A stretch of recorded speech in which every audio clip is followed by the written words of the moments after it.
Saint Charles Borromeo is known as the father of the clergy, born Count Carlo Borromeo on the morning of Wednesday the 2nd of October 1538 in the castle at Aron, Diocese of Novara, Italy.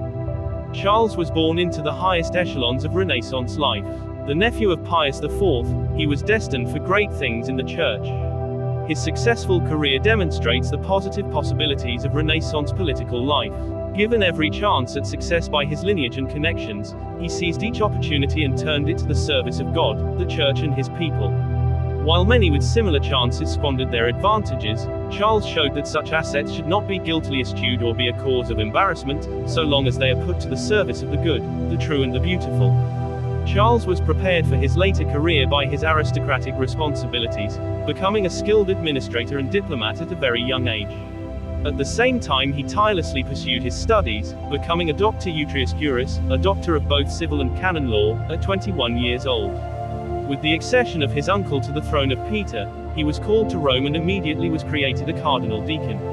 Such a position was advantageous because he became one of the closest associates of the Pope, with all the dignity of a cardinal but without the responsibility for care of souls.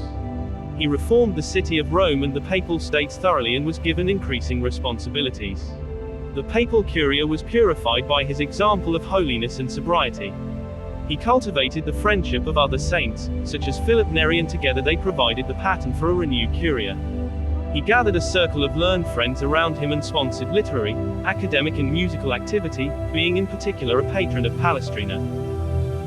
For his handling of the delicate negotiations needed for keeping the Council of Trent from falling apart, Charles was awarded with the See of Milan. He began to shift his focus as well, for he had experienced a deep spiritual conversion as the result of the untimely death of his elder brother and dedicated the rest of his life entirely to the good of his people and his church. Being one of the most famous and largest sees in Christendom, Milan was a microcosm that displayed both the grandeur and the corruption of Renaissance Catholicism. Charles set about immediately implementing the reforming decrees of Trent. Had other bishops swiftly implemented the decrees, as Charles had, the damage from the Reformation may have been mightily checked. In any case, he found the diocese filled to the brim with time servers, beneficed layabouts and outright corrupt and vile clergy. He set out for a purification. He set the tone with his mighty motto Humilitas, and he began to demonstrate one of the most powerful roles in all of church history, that of a holy bishop.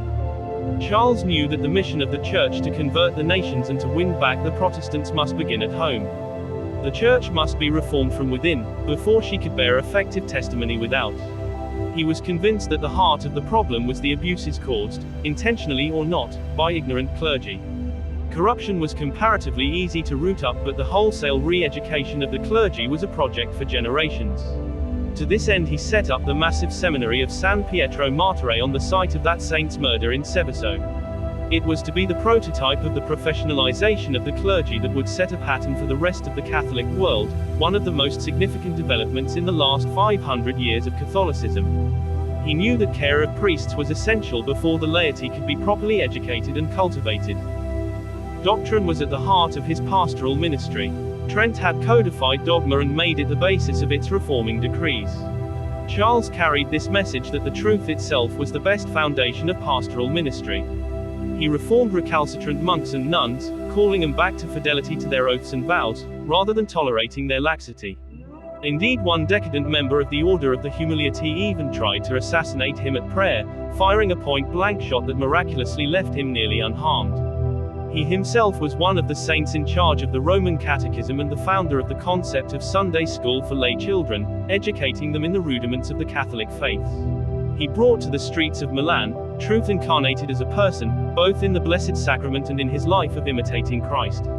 There was no divorce between his pastoral and doctrinal responsibilities. Such a novel idea would have been treated by him as the worst form of heresy. For Charles, Christ the Merciful was incarnate truth itself. He retained a simple devotion to Our Lady of Loreto and ministered personally to the plague victims of the city, spending his personal fortune for their relief and walking barefoot in sackcloth and ashes in penance for them before God. Yet at the same time he never forgot his office as a prince of the church and the successor of the apostles. He repeatedly challenged the secular authorities who sought to circumscribe the liberties of the church. He personally went to Santa Maria della Scala, to receive their obedience after they had appealed to the secular authority over him. He came in full pontifical regalia, bearing the crucifix, and pronounced a public excommunication at the door. A supporter of the disobedient church fired a shot at him, which was blocked only by the cross of Christ he bore. He tirelessly traveled to the rural areas of his diocese, especially the Alpine valleys that suffered under heresy. To the peripheries he went, areas ignored by his noble predecessors, but Charles did not go there to confirm the people in their error, he came to bring the freedom of truth. He took his duty of visitation seriously, removing the corrupt, correcting the erring and ensuring the proper celebration of his beloved Ambrosian rite. He was a friend and confrere to many of the saints of the Catholic Reform, Saint Francis Borgia, Saint Philip Neri, B.L. Bartholomew of Braga and many others, having a special predilection for the English priests who would later be martyred.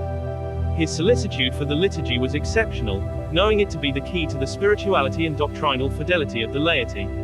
Indeed, once he wanted to bless a cemetery but abandoned the idea when he discovered he did not have the requisite pontifical vestments. The service of God demanded the very best at all times.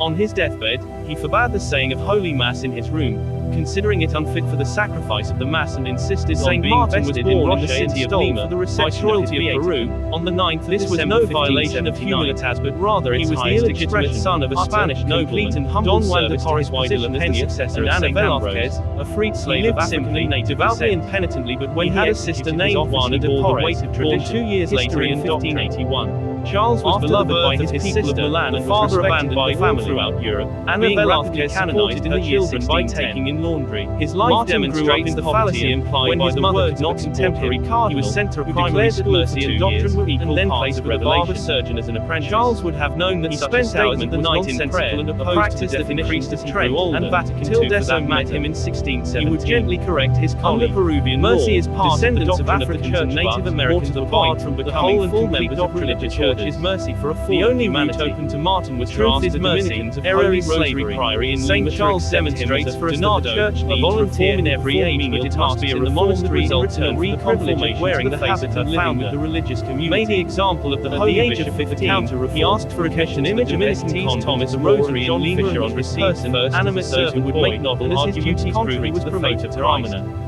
Saint Charles Borromeo, father of the clergy, prayed for healing and was said to have performed